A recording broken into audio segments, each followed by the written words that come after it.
पशु हमें पालते हैं या हम पशुओं को पालते हैं? तो निश्चित ही पशु के कारण हम पलते हैं। पशु वो चीज है जो हमें पालता है, जो हमें पालता है, अब उसका भी तो पालन वैज्ञानिक तरीके से हो। ये हमारे संसाधन कुछ भी करने के लिए नहीं है। तो मेरे साथियों, आप भेड़ बकरी पालें। कहीं भी कोई जरूरत हो तो डॉक्टर कीचड़ इसमें महारत हासिल है इनको कि नेशनल लाइफ स्टॉक मिशन की डीपीआर कैसे बनेगी, कहाँ क्या होगा, कैसे आपको क्या करना है। ये सभी किसान जो राज्य 7 अलग अलग राज्यों से यहाँ पे पधारे सर, जिसके अंदर हैदराबाद तक से भी इस ट्रेनिंग के अंदर बकरी पालन के अंदर सब देख रहे हैं, हम देख रहे हैं। महिलाएं भी इस के अंदर आगे से आगे बढ़ चढ़ कर भाग रही हैं और हरियाणा से, पंजाब से, गुजरात से, महाराष्ट्र से, उत्तर प्रदेश से, राजस्थान से तो काफी लोग हैं। तो सब तरह के लोग सर इस ट्रेनिंग प्रोग्राम को एंजॉय भी कर रहे हैं और सब लोगों ने पहले भी वहाँ उदयपुर के अंदर भी अच्छे से बढ़ चढ़ करके भाग लिया। और जैसे इस संस्थान के अंदर इन्होंने एंटर किया, रात की 11 बजे थी, पर सोया एक भी नहीं। इतना इनके अंदर चाव था कि हम CSWRI जा रहे हैं। तो इन सब की ख्वाहिश को पूरा करने के लिए सर आपका बहुत बहुत धन्यवाद। और यहाँ पे जो फील्ड भी अभी विजिट किए हैं सर, अभी दुम्बा का और जो गोट का है, जो इनका सबसे ड्रीम है, वो अभी बाकी हमने थोड़ा सा सस्पेंस के लिए रखा है। शाम की विजिट के अंदर वो रहेगा सर। सभी को नमस्कार। आप सभी का इस हरे भरे कैंपस में स्वागत है। तो मैं धन्यवाद देता हूँ, आभार प्रकट करता हूँ स्कैड फाउंडेशन का, जिन्होंने बहुत ही इम्पोर्टेंट विषय पे आप लोगों को टेक्नोलॉजी से लैस करने की एक प्लान बनाई। साथियों, हमारा देश कृषि प्रधान देश है। कृषि में खेती और पशुपालन दोनों ही दो ही चीज आती है। हम लोग गांव में रहते हैं, या कोई कहीं भी रहता हो, बिना खेती के, बिना किसानी के, बिना पशुपालन के उसका जीवन संभव नहीं है। कोई ऐसी चीज जो खेत से पशु से ना आती और जीने के लिए जरूरी हो? इसीलिए अन्नदाता किसान को कहा गया। लेकिन अब वो समय नहीं रहा। अब प्रति पशु उत्पादन बढ़े, लागत घटे, इस पे हम लोगों को विचार करना। और जो किसान विज्ञान के साथ चला है उसने तरक्की। अब हम पशु की बात करेंगे, लेकिन जो सिद्धांत ज्यादा उत्पादन लेने के लिए पशु पे लागू होते हैं वो खेती पे लागू है। लेकिन साथियों, हमें बीज और बाजार तक की व्यवस्था को ध्यान में रखते हुए व्यवसाय करना चाहिए।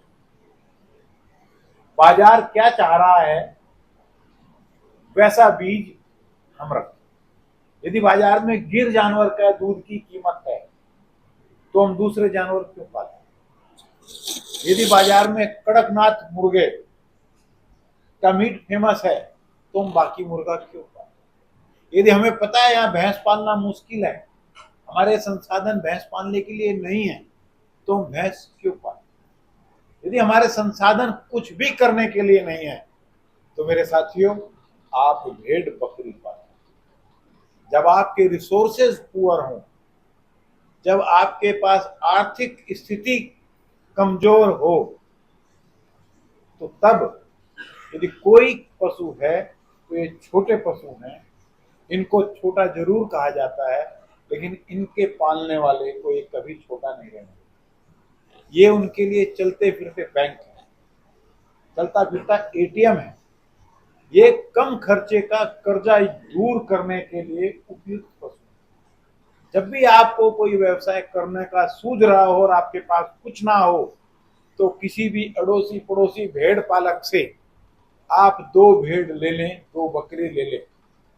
साल के अंदर या 2 साल के अंदर आप उनकी वो बकरी भी वापस कर सकते हैं और अपने पशु से भी संख्या बढ़ाकर अपना पूरे साल भर रोजगार और दूध प्राप्त कर सकते हैं। यदि एक किसान की बात करें तो एक किसान आराम से 100 से 150 भेड़ बकरियों को आराम से पाल सकता है। अब वो जमाना नहीं है कि सुबह इनको लेके जाओ और रात को शाम को इनको वापस लेके जाओ। अब इनको स्टॉल फेड में व्यावसायिक तौर से वैज्ञानिक तकनीकियां जो हैं इनके सहारे इनको पालने की जरूरत है। पालने से पहले आपका उद्देश्य क्लियर होना चाहिए कि किस ऑब्जेक्टिव के लिए हम पाल रहे हैं। यदि हमारा ऑब्जेक्टिव दूध है तो भेड़ बकरी ना पालें, गाय भैंस पालें। पहली बात मैंने रिसोर्स की थी। जब आपके पास संसाधन है तो गाय भैंस पालें, जब संसाधन नहीं है तो भेड़ बकरियां। अब यदि भेड़ बकरियों को दूध के लिए पालना है तो दूध से संबंधित जो नस्लें हैं उसको पालें,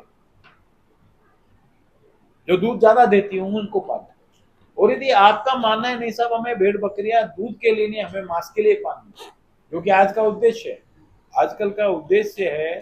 यदि आंकड़ों की बात करें तो हमारे देश में दिन प्रतिदिन मीट ईटर्स की जो खाने की प्रवृत्ति है, जो परचेजिंग ऑफ पावर है, वो बढ़ रही है।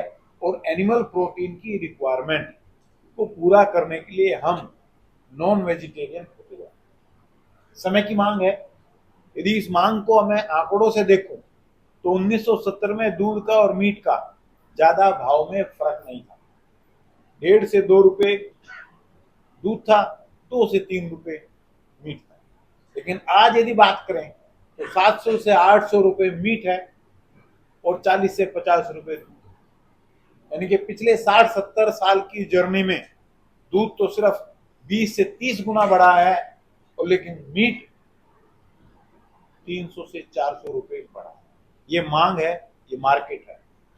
भारत सरकार ने भी इसको देखते हुए एक नेशनल लाइवस्टॉक मिशन की प्रोजेक्ट को लेके आया है, लेकिन वो सरकार की योजना है, उसको अमल में लाना हमारा काम है। मैं उम्मीद करता हूँ जितने ट्रेनीज हैं उनमें से कोई भी 10 आदमी उस योजना का फायदा उठा के देश की उन्नति और तरक्की में अपना योगदान देंगे। जरूरी नहीं है देशभक्त के लिए कि वो AK-47 लेके और बॉर्डर पे खड़े हो, नहीं। अच्छा देशभक्त वो है जो देश के नागरिकों की आवश्यकताओं को भी पूरा करता हो, वो भी अच्छा देशभक्त। तो जब आपको मीट की डिमांड पूरी करनी है, या डेंगू के समय या हॉस्पिटल में दूध की डिमांड पूरी करनी है, तो भेड़ बकरियां भी पालें, क्योंकि भेड़ बकरियां दूध में दवाई देती हैं। इनका दूध इतना कीमती है, वर्षों से, सदियों से, बड़े बुजुर्गों से सुना होगा, ये दूध में दवाई देती है। जैसे देसी गाय के लिए बोला जाता है देसी गाय का दूध बहुत ही कीमती है, बहुत ही पोषक है। वो क्यों? क्योंकि उस देसी गाय की बात कर रहा हूं जिसके लिए हमारे बुजुर्ग बोलते थे। आज की देसी गाय की बात नहीं कर रहा, जो अपनी मर्जी से खा सकती हो, चर सकती हो, वो देसी गाय की बात कर रहा हूं। लेकिन अभी भेड़ बकरियां अपनी मर्जी से चलती हैं, चरती हैं, खाती हैं। जंगल में जाएंगी, हर अच्छी चीज खाएगी, खूटे पे बंधेगी तो जो मैं चाहूंगा वो खाएगी। और मैं भूसा के अलावा कुछ चाहता नहीं हूँ, उस पर भी हम बात करें। दूध की मार्केट हमें जनरेट करनी है। आज भी भेड़ बकरी के दूध से लोग नाक चढ़ा लेते हैं, बकरी खाती है। लेकिन प्यारे साथियों, दूध मां को पैदा हुआ, दूध हमारे लिए नहीं है। दूध जब दांत निकलने शुरू हो जाते हैं उस वक्त दूध से हमारा अधिकार खत्म हो जाता है। ये कुदरत ने माँ को एक वरदान दिया है, जैसे ही तेरा बच्चा दूसरी चीज खाने शुरू होगा तेरा दूध सूखना शुरू हो जाएगा। मैं कोई भी ऐसी बात नहीं करूंगा जो आप जानते ना हो, मैं सिर्फ आपको रियलाइज कराऊंगा कि बात क्या है। लेकिन हमने अपने मतलब के लिए, हमने अपने स्वार्थ सिद्धि के लिए उस बच्चे से, उस मेमने से, उस कटड़े से, उस बछड़े का हक मार के उसको बाजार में दूध को प्रचलन में, चलन में लेके आए। जब बाजार में अपना हमको बिजनेस करना है, यदि मैं भेड़ बकरी की बात करूं, और आप ये मत सोचना कि तुम साहब तो भेड़ बकरी की बात कर रहे हैं, आप वो भेड़ की जगह वो शब्द रखना शुरू कर देना जो आपके दिमाग में है। मैं भेड़ बोलूं, आप गाय बोलो, भैंस बोलो, कुत्ता बोलो, बिल्ली बोलो, कुछ भी बोलो, हर चीज से प्रोडक्शन लेना, उत्पादन लेना के एक ही सिद्धांत है। भगवान ने हर चीज को अपने उद्देश्य, एक उद्देश्य के लिए बनाया है। दूध देने वाले जानवर अलग, अंडे देने वाले जानवर अलग, ज्यादा दूध देने वाले अलग, कम दूध देने वाले अलग। जो कम दूध देता है उसकी खाल मोटी होती है, उसका खाया पिया शरीर में लगता है। तो मीट मसल या मांस के लिए जानवर की नस्ल अलग। तो आपको अपने उद्देश्य को फिट करना है सबसे पहले कि मैं पशु पालूं, कौन से पालूं और किसके लिए पालूं, कहां पालूं। बीज से बाजार की व्यवस्था या बाजार को देखते हुए बीज की व्यवस्था पर आपको केंद्रित करना। नस्ल कौन सी रखूं, दुनिया में अच्छा पता नहीं क्या क्या है, दुनिया में अच्छा क्या क्या है, लेकिन जो मेरे लिए अच्छा है वो अच्छा है। मेरी जलवायु में, मेरे उपलब्ध संसाधनों में, मेरे खेत खलियान से, मेरे आसपास के इन्वायरमेंट में जो चीज मुझे फायदा करती है वो अच्छी नस्ल है। इसको देखते हुए पाले। मैं कोई नस्ल का नाम लूं, वो हो सकता है आपकी जलवायु में फिट ना हो। मेरे से बाड़मेर के, जैसलमेर के लोग आते हैं, साहब सिरोही दे दो। यार कुदरत ने नहीं दी सिरोही वहां आपको, मैं कैसे दे दूं? नहीं साहब बढ़िया काम करेगी। मगर यार वहां सफेद रंग की या काले रंग की बकरी हो, सफेद रंग की बकरी को सोजत बोलते हैं और काले रंग की मारवाड़ी बोलते हैं। कुदरत ने उस एरिया के लिए शरीर पे बाल की संरचना की है या रंग ऐसा दिया है जिसमें गर्मी ज्यादा है, ये उसकी संरचना है, उसके खिलाफ हमें कुछ नहीं जाना। लेकिन जब आप वहां से कुछ अच्छा ढूंढेंगे तो एक बात आती है वेरिएबिलिटी, जेनेटिक वेरिएबिलिटी। यदि मैं घर में बात करूं तो आपके यदि 5 भाई बहन हैं, एक ही कद काठी के नहीं होंगे, एक ही दिमाग के नहीं होंगे, एक ही रंग रूप के नहीं होंगे। इसी प्रकार के 100 भेड़ों के रेवड़ में यदि मैं बात करूं 100 भेड़ों के रेवड़ की, 100 बकरियों की, तो वहां पर भी एक जैसे जानवर नहीं होंगे। कुछ जानवर 4 से 5 किलो दूध देंगे, कुछ जानवर 300 से 400 ग्राम दूध देंगे, कुछ जानवर हर साल, हो सकता है साल में 2 बार भी आए, और कुछ हो सकता है 2 साल में 1 बार भी आए। तो ऐसी वेरिएबिलिटी को हमें अपने फायदे के लिए यूज करना। अब बीज नस्ल, जो 100 बकरियों की 100 भेड़ की बात करी मैंने, तो जो 10 या 20 सबसे अच्छे जानवर थे, कोशिश करो उनको मल्टीप्लाई करो, उन्हीं से संतति लो, उन्हीं को माँ बाप बनने का मौका दो। ये होता है सुधार, जेनेटिक सुधार। और जो नीचे के 20, 25, 30% जानवर हैं जो खाते ही हैं और बीमार भी रहते हैं, ऐसे जानवरों को जितनी जल्दी आप अपने रेवड़ से निकाल दोगे उतना ही फायदा। एक होता है कलिंग, एक होता है सिलेक्शन, दोनों ही एक दूसरे का पहलू है। सिलेक्शन जिनको हमने चुन लिया, रिजेक्शन जिनको हमने छोड़ दिया। इसके भी अलग क्राइटेरिया है, इसके भी अलग क्राइटेरिया। मुझे क्यों चुनना है, मुझे क्यों निकालना है। ये हो गया नस्ल का सुधार, जेनेटिक इंप्रूवमेंट। फिर जेनेटिक ब्रीडिंग में कंसेप्ट है अर्थमेटिक का। आधे गुण बाप से आते हैं, आधे गुण मां से आते हैं। जब अंडा बनता है तो उसके अंदर 50% पेरेंट और 50% मदर, इसका क्रोमोजोम आके अंडा बनता है, और माँ बाप के गुण फिर आगे जाते हैं। इसलिए मैं कह रहा हूं कि जब भी आपको बच्चे रेवड़ में, जिस भी सोच के आपको बच्चे चाहिए, जिस भी नस्ल का बच्चा चाहिए, उस नस्ल का बीज आपके रेवड़ में मिलना चाहिए। ये हो गया जेनेटिक इंप्रूवमेंट। अब यदि कोई 5 किलो की दूध देने वाली बकरी है और आप 2 किलो की बकरी का इंप्रूवमेंट चाहते हैं, तो हमेशा 2 किलो से ज्यादा वाले बकरे से उसका क्रॉस कराएं। तो 2 और 5 7, बट डिवाइडेड 2, तो 3.5 से 4 किलो दूध बढ़ने की क्षमता एकदम से आ जाती है। फिर उसको वापस 5 वाले से कराएं, तो 4 से 5 जनरेशन में 2 वाली का 5 लीटर तक पहुंच, और 5 वाली का कहीं 8 से कराएं। यदि कोई 8 लीटर की है, हो सकता है होगी, यहाँ 7 फुटे आदमी भी हैं या 3 फुटे आदमी भी हैं। सारे प्रिंसिपल आप पे लागू होते हैं, वही प्रिंसिपल पशु पे लागू होते हैं, वही खेत में लागू। खेत में भी आप यदि बीज का सिलेक्शन करें तो जो सबसे तंदुरुस्त, जो कम पानी में, जो कम खाद में अच्छी ग्रोथ दे, अच्छी उत्पादन दे, उनसे बीज आप दे। तो नस्ल और नस्ल का चयन आपको मैंने बताया। अब अच्छी जीनोटाइप, अच्छी नस्ल, जीनोटाइप माने उसके अंदर क्या जीन है, उसको ओवरऑल जीनोटाइप बोला जाता है। नस्ल का मतलब उसके अंदर जो जीन है उस नस्ल के मुताबिक। अब अच्छी नस्ल का उत्पादन बढ़ाने के लिए उसका अच्छा वैज्ञानिक प्रबंधन भी होना चाहिए। यदि जीन को जो 75% हिस्सा आगे आने वाला मेंटेनेंस का, यदि वो पुअर मिला तो वो जीन परफॉर्म नहीं कर पाएगा। आप ये मत कहना कि साहब तोमर साहब ने तो कहा था कि आप नस्ल अच्छी रख लो फिर कुछ करने की जरूरत नहीं। साथियों, जिस प्रकार से खेत की तैयारी होती है, अच्छे बीज को डाला जाता है, बीज पनपने के बाद उसकी निराई उड़ाई होती है, समय से खाद पानी होता है, उसी प्रकार से पशुपालन के हर स्टेप में आपको ध्यान देना। बच्चा पैदा होने से पहले माँ की कितनी देखभाल आप कर सकते हैं, ये बच्चे के ओवरऑल ग्रोथ के ऊपर डिपेंड करेगा। बच्चे का जन्म भार यदि 3 से 5 किलो जितना भी आप कर लेंगे, उसका 10 टाइम्स आपको वजन 6 महीने पे मिलने की पोटेंशियल उस जानवर में है। यदि 2 किलो का है तो 20 किलो का बनेगा, 3 किलो का है 30 किलो का बनेगा, 5 किलो का है 50 किलो का बनेगा। ये मोटा सा सिद्धांत है। तो आपके सारे एफर्ट्स बच्चे का जो बर्थ वेट है, जो जन्म भार है, उसको कैसे बढ़ाएं, तो नस्ल से बढ़ेगा। दूसरा, माँ बाप के गर्भवती जो फीमेल है उसकी देखभाल से बनेगा। फिर जब बच्चा आता है उसको जो असिस्टेंस चाहिए, आपको बताया गया होगा, नहीं बताया गया तो जिस प्रकार से हम आदमियों के बच्चों की केयर होती है, ठीक उसी प्रकार से पशुओं के बच्चों की भी केयर होनी चाहिए। तब जाके आज की बच्चियां कल की गाय अच्छी हो।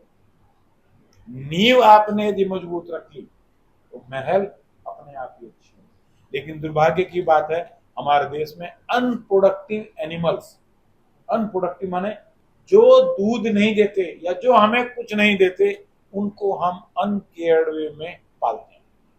गाय ने दूध देना बंद किया, उसकी खिलाई पिलाई बंद। जो बच्चियां आज पैदा हुई, तीसरे चौथे पांचवें दिन से जब तक वो खीस कोलेस्ट्रॉम देता है, पीता है, तब तक तो आप उसको पिलाते हो। जैसी वो बेचने की स्थिति आती है, उसको आप सिर्फ पावसने के लिए कि दूध उतर जाए इतना ही अलाउ करते हो, बाकी उसको खींच के मुंह बांध देते हो। उसको जूठन पे कम दूध पे पालते हो, तो जो प्रोडक्शन जो प्रोडक्टिव लाइफ आएगी बच्चिया की या गाय ये इसकी भेड़ की या बकरी की, प्रथम ब्यान आयु, उसको जितना कम कर लोगे तो आपको उसको एक एक्स्ट्रा ब्यान आपको मिल जाएगा। ये सब खिलाने पिलाने से होगा। यदि आपने किसी बच्चिया को अच्छा खिलाया, यदि आपने किसी भेड़ के बच्चे को अच्छा खिलाया, बकरी के बच्चे को अच्छा खिलाया, तो जो भेड़ 2, 2.5, 3 साल में बच्चा दे रही थी, वो भेड़ 15 महीने में भी आपको बच्चा दे। जो गाय भैंस 3 साल 5 साल में बच्चा नहीं दे पा रही थी, अच्छे स्वास्थ्य से उसका रिप्रोडक्शन अच्छा हुआ। ये अच्छी जीनोटाइप की वो है आहार व्यवस्था। आहार व्यवस्था पशु की यदि अच्छी जीनोटाइप को अच्छा खाना नहीं मिलेगा, अच्छी आहार व्यवस्था नहीं होगी, तो उसका उत्पादन नहीं आएगा। दूसरा, उत्पादन नहीं आएगा, आहार में लागत लगभग 70 से 80% चारे की, किसी भी चीज के उत्पादन। आप इसको जितना कम कर लोगे और जितना अच्छा कर लोगे, कम का ही भी मतलब नहीं उसको कचरा खिला दो, क्योंकि इंडस्ट्री में पशु एक उद्योग का रूप है। जितना इनपुट डालोगे उतना अच्छा होगा। खाली भूसा खिला के आप बाल्टी नहीं भर सकते। तो उसको अच्छी जीनोटाइप को अच्छा चारा दाना मिलेगा। अच्छे से अच्छा मिलेगा तब जब अच्छे को अच्छा मिलेगा। सब कुछ अच्छा होगा तो दूध भी अच्छा होगा, पशु भी अच्छा होगा, उसका जो मीट आएगा, उसके जो अंडे आएंगे, उसके जो कार्य क्षमता होगी। ऐसा नहीं है जो दूध नहीं देता उसकी कार्य, पहले प्लोइंग होती थी, हल चलते थे, उस बैलों की आप लोगों ने किसी ने नहीं चलाया होगा, मैं सौभाग्यशाली हो सकता है कोई और भी हो, मैंने चलाया। लेकिन आपके बड़ों ने, अभी मैं कह सकता हूं मैंने देखा है मेरे बड़े कैसे बैलों की देखभाल करते थे। पहले खुद खाने से पहले, किचड़ साहब, खुद रोटी खाने से पहले बैलों को रोटी दी जाती, उसको घी मिले ना मिले, लेकिन बैलों को घी की नाल, अंडे की नाल, सरसों के तेल की नाल, बादाम को घिस के, मैं वो बता रहा हूं जो मैंने बचपन में देखा है। बादाम को पत्थर पे घिसा जाता था और उसका जो दूध निकलता था उसको चम्मच में उसको लेके, कि बादाम बहुत कॉस्टली चीज है, कमजोर पशु को और बीमार पशु को चटाया और खिलाया जाता है। देखभाल, भाई मुझे इससे काम लेना है, ये कमजोर होगा तो मेरा सारा चौपट हो जाएगा। इसलिए कहते थे ना, गो आधारित अर्थव्यवस्था। गांव में गो आधारित सारी अर्थव्यवस्था गो आधारित थी। गाय दूध देगी, बछड़ा खेत में जाएगा, गोबर खाद में जाएगा, चारे बचा हुआ गाय खाएगी, तो सब कुछ गाय के आसपास होगा। तो चारे दाने की व्यवस्था आपको अपने आप से करनी है, जितनी सस्ती कर लो। और भेड़ बकरियां उस प्रकार का चारा खाने को बादाम भी खा लेगी, लेकिन हम यदि वो चारा इनको खिलाएंगे तो लागत बढ़ जाएगी। हम इनके लिए वो खिलाएं जो दूसरे पशु ना खाएं, जो गाय भैंस के साथ कंपटीशन ना हो। तो इनके लिए पेड़ पौधों की पत्तियां, सहतूत, आपने सुना ही होगा, सहतूत के पत्ते, बेर, बोजड़ी या बेर, बोरडी, क्या बोलते हो आप लोग उसको, जंगली जो बेरी लगती है, छोटे छोटे बेर, बड़े बड़े, जरबेरी, उनके पत्ते, खेजड़ी के पत्ते, अरडू के पत्ते, नीम के पत्ते, अमरूद के पत्ते, वे सब पत्ते जो गिर के जमीन में उड़ के कचरा बन जाते हैं, उन सबको इकट्ठा करके, क्योंकि हमारे पशु बेस्ट ये है वेस्ट को कन्वर्ट करना, खरपतवार खाते हैं और 5 उपयोगी बहुमूल्य चीजें आपको देते हैं। तो मैं इनको 5 स्टार पशु बोलूंगा। तो मेरी भेड़ बकरियां हैं, चलता फिरता एटीएम तो है ही, ये 5 सितारा पशु भी हैं, 5 चीजें देते हैं आपको, आपकी हर जरूरतों को पूरा करते हैं।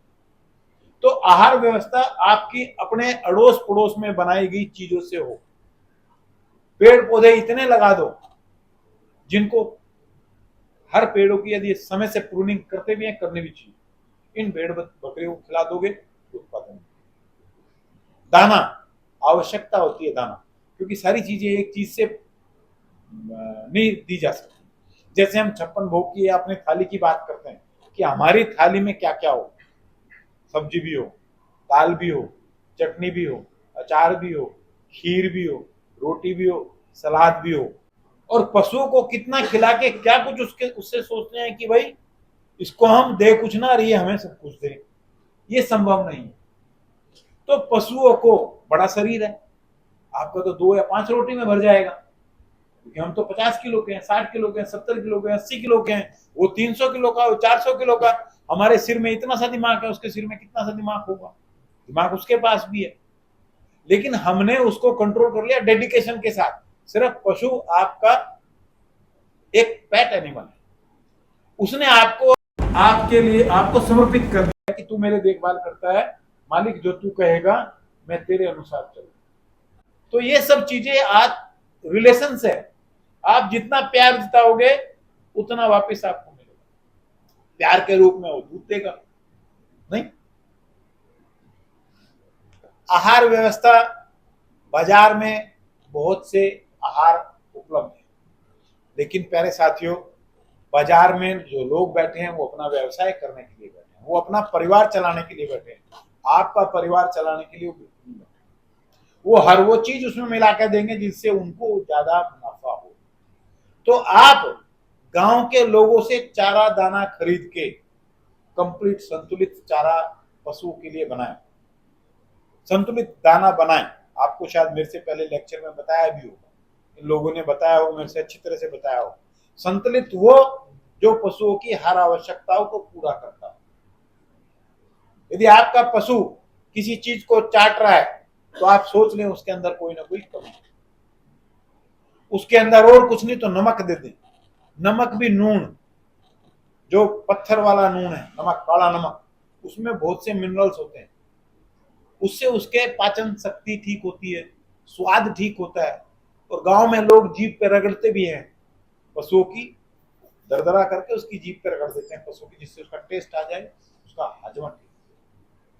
दाना यदि घर पे बनाओगे तो गारंटी है कि 100% मैंने क्या बनाया। बाजार से लाओगे तो डेफिनेटली उसमें 50% 60% मिलावट होगी। मैंने पहले ही बताया, कोई आपका भला करने के लिए वहां नहीं बैठा। पड़ोसी के बाजरा हो रहा है, आपके यहाँ गेहूं हो रहा है, मक्का हो रही है, चना हो रहा है, दाल हो रही है, हर अच्छी चीज आप रख लें, उसका छानस बेचारे पशु को दे दो। हर अच्छी चीज ऊपर की आप रख लें, बी ग्रेड की बाजार में या सी ग्रेड की जो भी है, और जिसको आप सोचते हैं किसी काम का नहीं है, वो बेचारा पशु को दे दें। इतना तो फल बनता होगा ना उसके फल। भाई मूंगफली आप खा लो, छिलका उसे दे दो। दाल आप खा लो, दाल का छिलका जो धो के नाली में बहाते हो, वो पशुओं को दे दो। जो हम घरों में चून छानते थे वो जानवर को दे देते थे। लेकिन अब उसके भी बिस्कुट बनने लगे।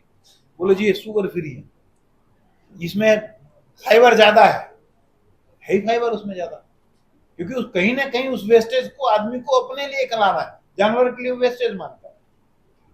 तो जानवर की आवश्यकता आपकी आवश्यकताओं के बाद शुरू होती है, अदरवाइज मैंने कहा उसका दिमाग आपसे ज्यादा है, तोल लेना कभी। तो इन सब चीजों को उसकी तृप्ति करने के लिए हमें उसको अच्छा चारा देना चाहिए। हमें मीठे का मन करता है, मीठा खाना चाहिए, उसको भी खाना चाहिए। गुड़ दो, दलिया बना के दो, कभी नमक का दलिया बनाओ, कभी गुड़ उसमें डाल दो, गुड़ की भेली डाल दो, वो अपनी मर्जी से चाटेगा। कुल मिला के जितना खून उसके अंदर बनेगा उतना ये दूध उसके अंदर बनेगा। ये खाने की व्यवस्था है। अब रहने की व्यवस्था, अच्छी जीनोटाइप को अच्छा खाना और उसके रहने की व्यवस्था भी उतनी तो हो, ठंड से और गर्मी से, बारिश से बच सके। बिजली चमकती है तो हमारे रोंगटा खड़ा हो जाता है, डर जाता है। जानवर के साथ भी जैसे उसके अंदर डर पैदा हुआ, ऐसे उसके अंदर दूसरे हार्मोन काम शुरू कर देंगे करना। यदि उसको पता लग गया मैं जहां दूध निकालने जा रहा हूँ ये फर्श अच्छा नहीं है, गड्ढा है, मैं इसमें फिसल जाऊंगा, तो मालिक मुझे कहां ले जा रहा है, तो उसका दिमाग बचने की फेज में आ जाएगा कि मुझे किस गड्ढे में पैर नहीं रखना, मुझे किस फिसलन में पैर नहीं रखना। तो ऐसे वो उसका दिमाग, जो दिमाग दूध पैदा करने में रखना था, उसको अब अपने घटना ना घट जाए उस पे लगा। आपने देखा होगा आजकल बेडिंग, पशुओं के लिए बेडिंग व्यवस्था हो रही है, रबर के मैट आ रहे हैं, तो भेड़ बकरियों के लिए भी बेडिंग करें।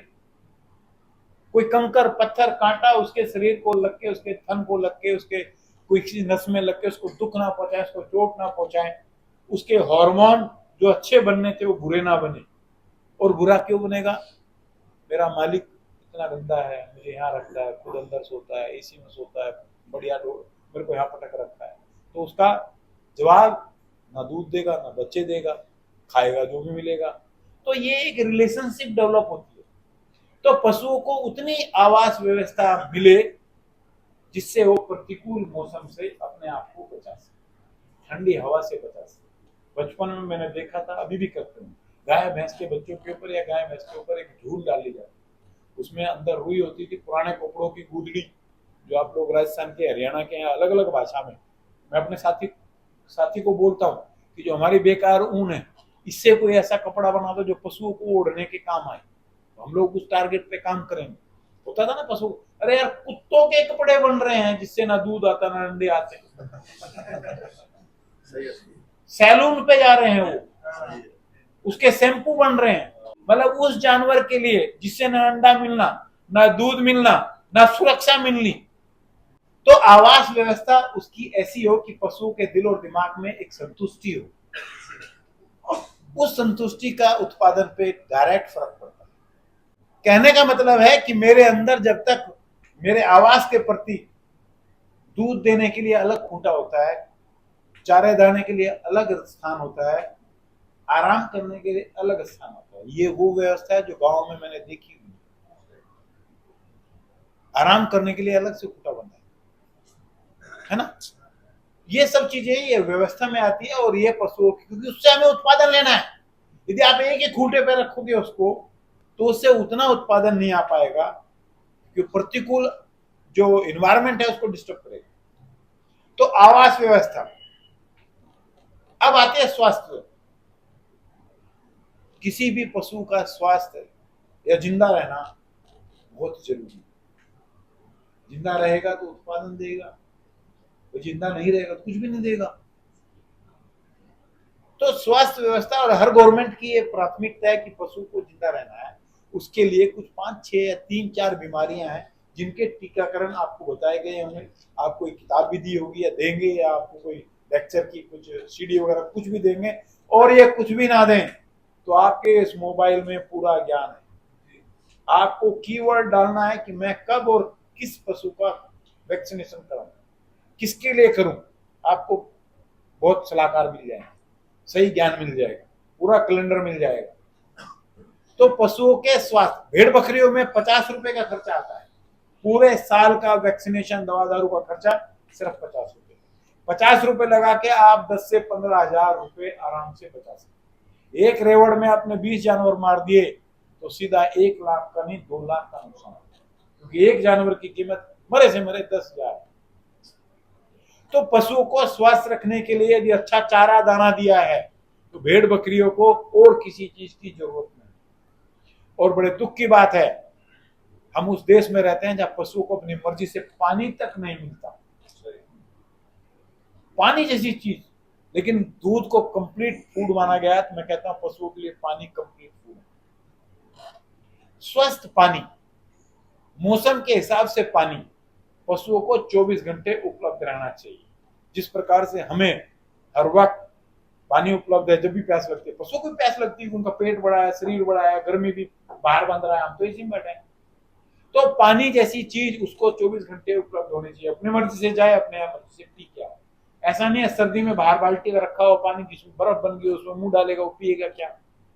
तो मौसम के हिसाब से स्वच्छ, साफ और सही तापमान का पानी मिले, क्योंकि पानी जीने के लिए उसके खून के तापमान को मेंटेन करने के लिए बहुत जरूरी है।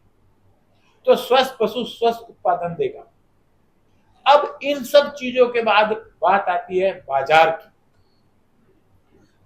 सब कुछ हम करते हैं, अच्छी नस्ल भी रखेंगे, अच्छा खान पान भी करेंगे, अच्छा घर भी बनाएंगे, अच्छा उसके स्वास्थ्य की भी जानकारी पूरा रखेंगे, दूध निकालेंगे, बेचेगा कोई और। और अब तो व्यवस्था कुछ इस तरह की है, दूध भी हम लोग नहीं निकालते, दूध भी निकालने वाला दूसरा है। तो बाजार की व्यवस्था को भी आपको देखना है। यदि आपने सब कुछ किया तो बाजार की व्यवस्था भी आप लोग करें। अपने जो उत्पाद हैं, अपना जो दूध है, जो आपसे दूध या 40 रुपए या 30 रुपए या पता नहीं कितने रुपए में खरीदता है, उसको 100 या 150 रुपए तक बेचता है। और जो आपसे दूध लिया है वो दूध नहीं होता। आपसे दूध लेने के बाद आपने देखा होगा दूध वाला सबसे पहले कहां जाता है? बाजार में। सबसे पहले गांव के गली, जब भी शहर का मोहल्ला शुरू होता है, सबसे पहली दुकान क्रीम सेपरेटर की होती है। सुबह के टाइम सारे 8-10 दूध या दुकान के साथ वहीं खड़े होंगे, वो वहां क्रीम निकलवाएंगे, दूध भी देंगे, और क्रीम निकलवाने के बाद उसमें पानी भी मिलाएंगे, सब वो चीज मिलाएंगे जो उसको नहीं करना। और बाजार में जाके दूध की कीमत भी ज्यादा है। तो हम अपने पशुओं का उत्पाद का बाजारीकरण भी खुद करें।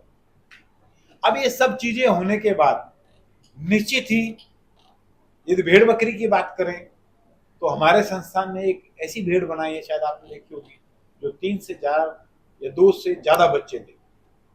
जो नस्ल सुधार की बात मैं शुरू में कर रहा था, नस्ल सुधार का कंसेप्ट अच्छे जीन्स को एक पशु में लेके आना ही प्रजनन का सिद्धांत है।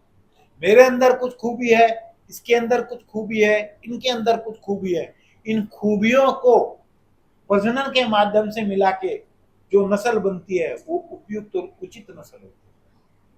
और जो आपके उद्देश्य को पूरा नहीं करती उसको आप बाजार में बेच सकते। ये सब चीजें आप कर सकते हैं।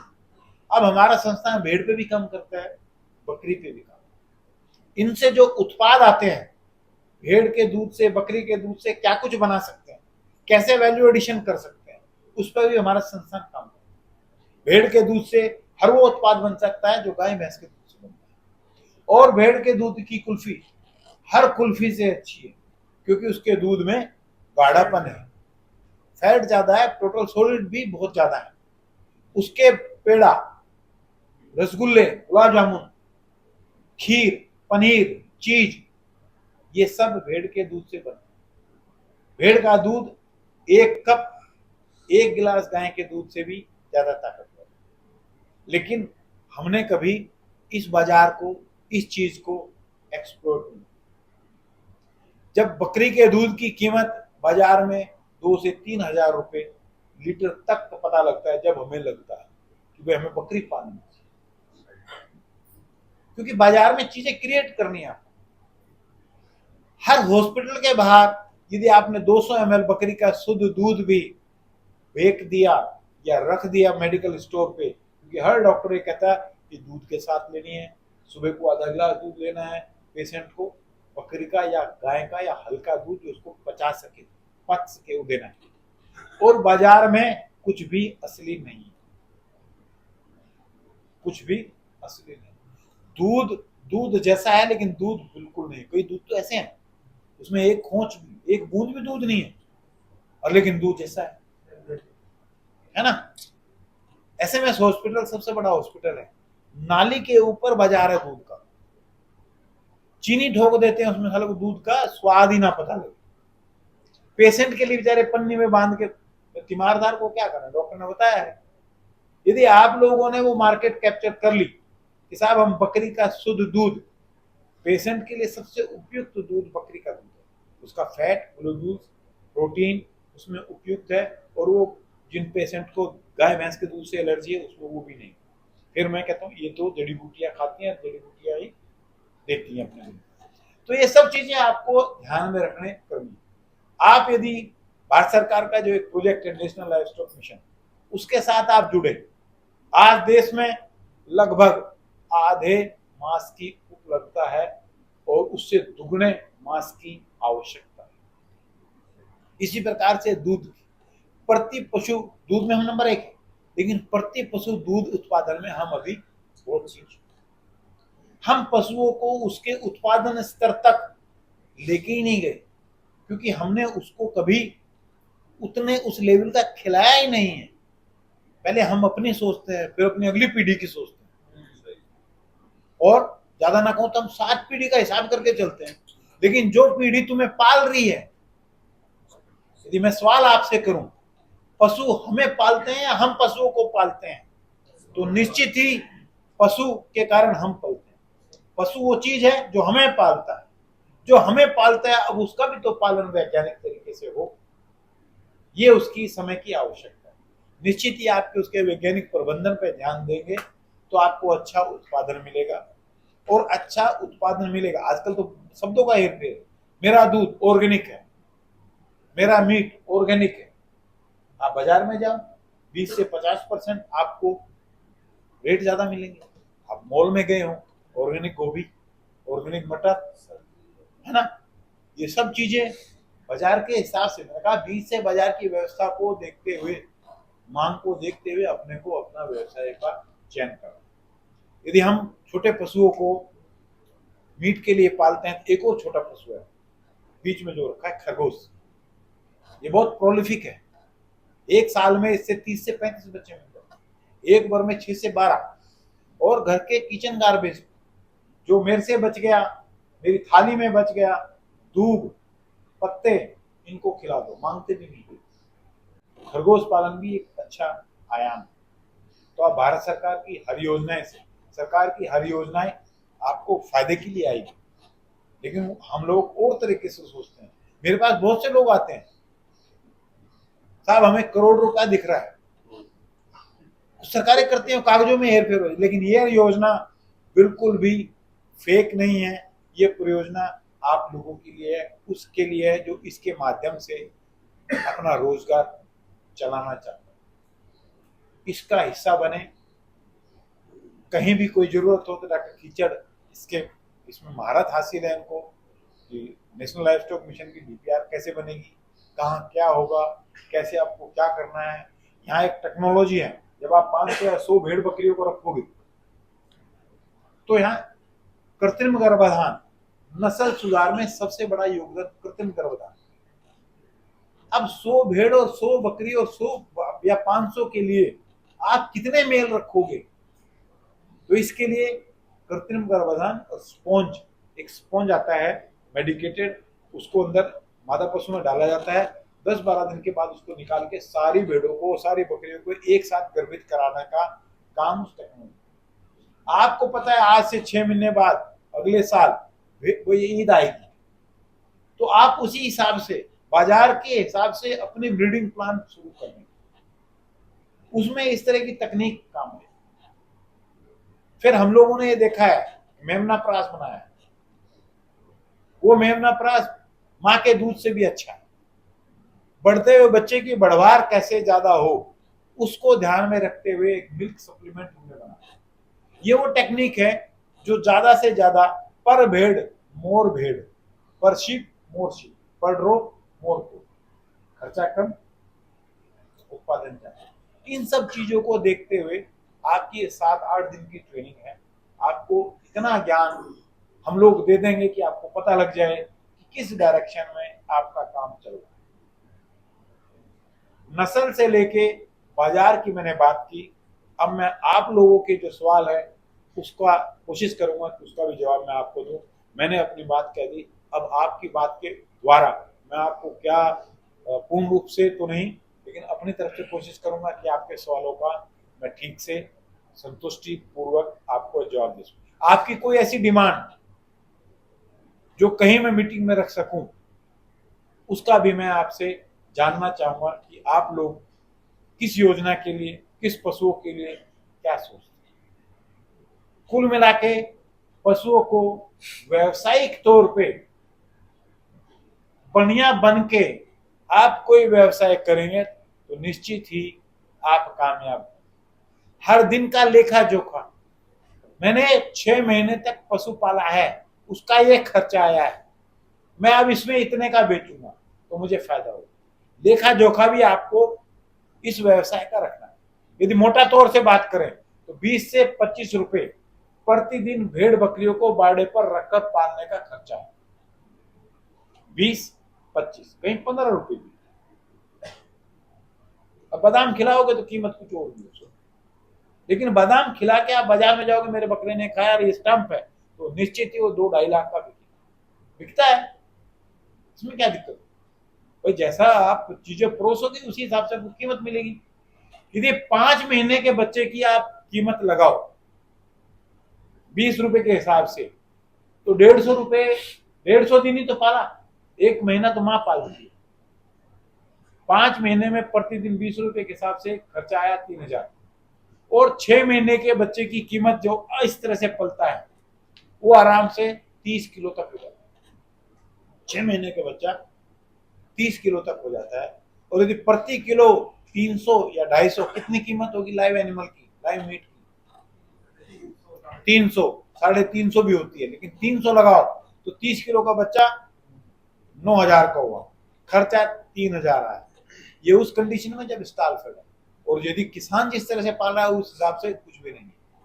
ना वो दवा दारू करता, ना वो चारा दाना करता, ना वो पानी पिलाता, सब कुछ जंगल में, पानी भी अपनी मर्जी से, चारा भी अपनी मर्जी से, आके एक बाड़े से में, खुले बाड़े में भेड़ बकरी को कर देता है सुबह के लिए।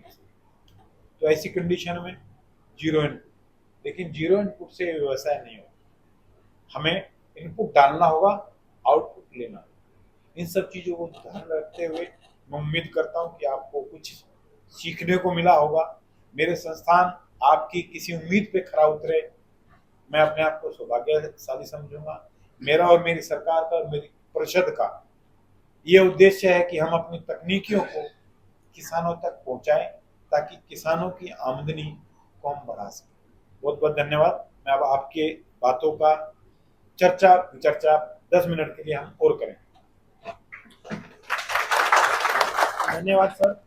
आप में से किसी भी साथी की कोई क्वेरी हो, कोई आपका सवाल हो इस ट्रेनिंग से संबंधित और इसके अलावा भी भेड़ बकरी पालन में आपके कहीं कोई इश्यू आ रहा हो, या सरकार की जो सहायता की स्कीम है इससे संबंधित भी कोई क्वेरी हो, तो आप अभी अपना क्लियर करें।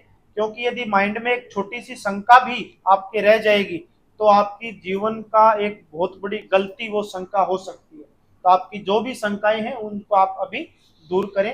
बाकी कल भी सर का इसी तरह से सेशन रहेगा, पर अपना जो इंटरेक्टिव सेशन है वो आज का ही है। यदि आपकी कोई क्वेरी है तो आप हमसे संपर्क करें। हमें भी यदि और कोई चीज अच्छी दे सकते हैं या और इसके अलावा कुछ रह गया सर के पास या मेरे पास या मुकेश जी के पास, तो सारी चीजें अपनी अपने साथ में निकल के आ सके। तो आपकी किसी की भी कोई भी तरह की कोई क्वेरी है आप अभी रखिए। सर, पति के दूध में एक स्मेल आती है, उसको कैसे खत्म करते हैं? बकरी के दूध में कोई स्मेल नहीं आती। ये सब प्रबंधन की व्यवस्था है कि आप बकरी को कैसे पालें।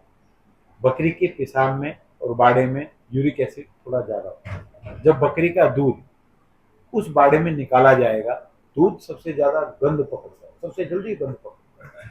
एक दूसरा, ब्रीडिंग सीजन में जब बकरी के साथ बकरा रहता है तो उस वक्त बकरे में कोई ग्लैंड होती है, उसके कारण ग्रंथि जो ब्रीडिंग सीजन में मेल फीमेल का कुदरती लिंक है कि कौन कैसे एक दूसरे को पहचानेगा, वो गंध बकरी के दूध में, क्योंकि दूध सबसे जल्दी चीजों को पकड़ता है। आप मेरे यहाँ सेक्टर पे जाएंगे और बकरी का दूध पियेंगे तो निश्चित ही गोटी स्मेल है उनमें नहीं मिलेगी। सीजनल मिल सकती है, जो उसने खाया वो मिल सकती है। हम भी खुद महसूस कर सकते हैं, जिस दिन हम मेथी मेथी खाते हैं तो हमारे अंदर मेथी की खुशबू आने लगती है। तो जैसा खाएंगे वैसे वो आंकड़ा खा रहा है, वो नीम खा रहा है, वो उस तरह की से होती है। लेकिन ज्यादातर जो गोटी स्मेल है, जो बदबू है, वो सिर्फ उसके बाड़े की गंदगी और बकरे के साथ रहने से आती है। इन चीजों को आप सुधार लेंगी। बकरे का दूध कभी भी बाड़े में नहीं निकालना चाहिए जहाँ पे वो रात को रही है। उसको जितनी दूर ले जाएंगे, जितना दूर बकरा उससे रखेंगे, ये सब चीजें खत्म हो जाएंगी। चलिए।